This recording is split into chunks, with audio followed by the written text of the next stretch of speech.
യാക്കോബിന് മക്കളെ നൽകാൻ തനിക്ക് സാധിക്കുന്നില്ലെന്ന് കണ്ടപ്പോൾ റാഹേലിന് തൻ്റെ സഹോദരിയുടെ അസൂയ തോന്നി. അവൾ യാക്കോബിനോട് പറഞ്ഞു, എനിക്കും മക്കളെ തരിക, അല്ലെങ്കിൽ ഞാൻ മരിക്കും. യാക്കോബ് കോപിച്ച് അവളോട് പറഞ്ഞു, ഞാൻ ദൈവത്തിൻ്റെ സ്ഥാനത്താണോ?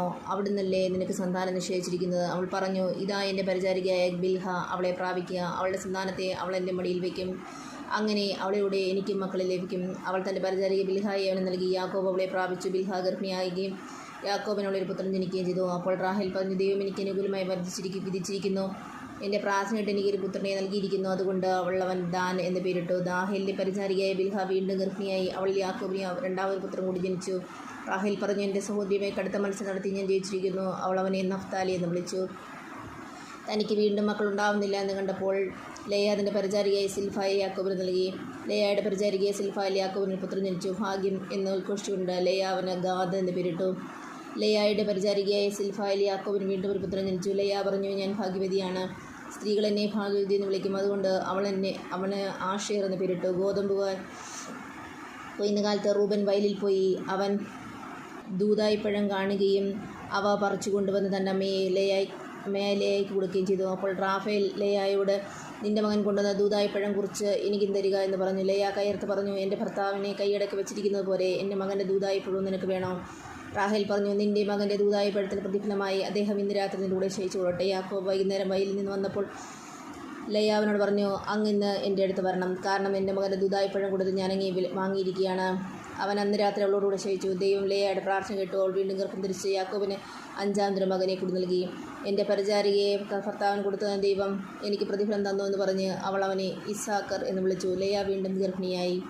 യാക്കോബിന് അവൾ 6-ാമത്തെ മകനെ പ്രദാനം ചെയ്തു. ദൈവം എനിക്ക് നല്ല സമ്മാനം തന്നിരിക്കുന്നു, ഇനി ഭർത്താവിനോടൊത്ത് വസിക്കും. അവന് ഞാൻ 6 മക്കളെ കൊടുത്തിരിക്കുന്നല്ലോ എന്ന് പറഞ്ഞ് അവൾ അവന് സെബുലൂൺ എന്ന് പേരിട്ടു. അവൾക്കൊരു പുത്രിയും ജനിച്ചു. അവൾ തൻ്റെ പുത്രിയെ ദീന എന്ന് വിളിച്ചു. ദൈവം റാഹേലിനെ സ്മരിച്ചു. അവിടുന്ന് അവളുടെ പ്രാർത്ഥന കേൾക്കുകയും അവളുടെ വന്ധ്യത്വം അവസാനിപ്പിക്കുകയും ചെയ്തു. അവൾ ഗർഭം ധരിച്ചൊരു പുത്രനെ പ്രസവിച്ചു. അവൾ പറഞ്ഞു, എൻ്റെ ഉപമാനം ദൈവം നീക്കിക്കളഞ്ഞിരിക്കുന്നു, കർത്താവ് എനിക്കൊരു പുത്രനെ കൂടി തരട്ടെ എന്ന് പറഞ്ഞ് അവൾ അവന് ജോസഫ് എന്ന് പേരിട്ടു. യാക്കോബിൻ്റെ സമ്പത്ത്.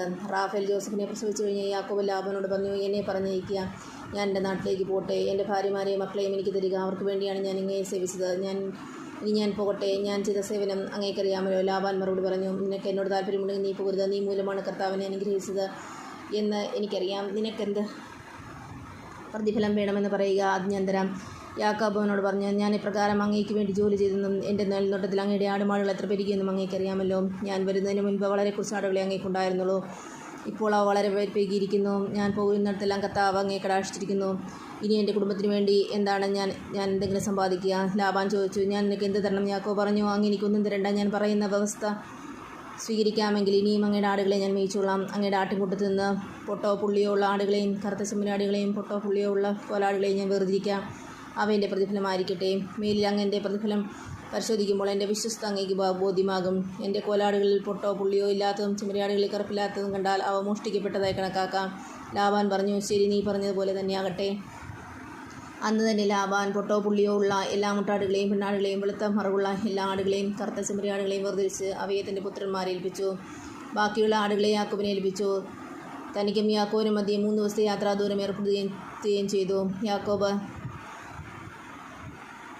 ഇലവിൻ്റെയും ബദാമിൻ്റെയും അഴിഞ്ഞിലിൻ്റെയും പച്ചക്കമ്പുകൾ വെട്ടിയെടുത്ത് അവയിൽ അങ്ങിങ്ങ് വെളുപ്പ് കാണത്തക്കം തൊലിയുരിഞ്ഞു കളഞ്ഞു. താൻ തൊലിയുരിഞ്ഞു മാറ്റി കമ്പുകൾ ആടുകൾ വെള്ളം കുടിക്കുന്ന പാത്തികളിൽ അവയുടെ മുൻപിൽ അവൻ കുത്തി നിർത്തി. വെള്ളം കുടിക്കാൻ വരുമ്പോഴാണ് അവ ഇണചേരാറുള്ളത്. ആടുകൾ ഈ കമ്പുകളുടെ മുൻപിൽ ഇണചേർന്നു. അവയ്ക്ക് പൊട്ടും പുള്ളിയും വരയുമുള്ള കുട്ടികളുണ്ടായി. യാക്കോബ് ചെമ്മരിയാടുകളെ വേർതിരിച്ച് ലാബാൻ്റെ കൂട്ടത്തിലെ വരയുള്ളതും കൃത്യമായ ആടുകളുടെ ഇതിനോട് ചേർക്കാതെ മാറ്റി നിർത്തുകയും ചെയ്തു. കൊഴുത്ത ആടുകൾ ഇണചേരുമ്പോൾ അവൻ ഈ കമ്പുകൾ അവയുടെ കൺമുമ്പിൽ പാത്തികളിൽ വയ്ക്കും. തന്മൂലം കമ്പുകൾക്കിടയിൽ അവ ഇണചേർന്നു. എന്നാൽ മെലിഞ്ഞു ഇണചേർന്നപ്പോൾ കമ്പുകൾ നാട്ടിയില്ല. അങ്ങനെ മെലിഞ്ഞു ലാബാൻ്റെ കരുത്തുള്ളവ യാക്കോബിൻ്റെതുമായി. പ്രകാരം യാക്കോബ് വലിയ സമ്പന്നനായി. ധാരാളം ആടുകളും ദാസന്മാരും ഒട്ടകങ്ങളും കഴുതകളും ഉണ്ടായി.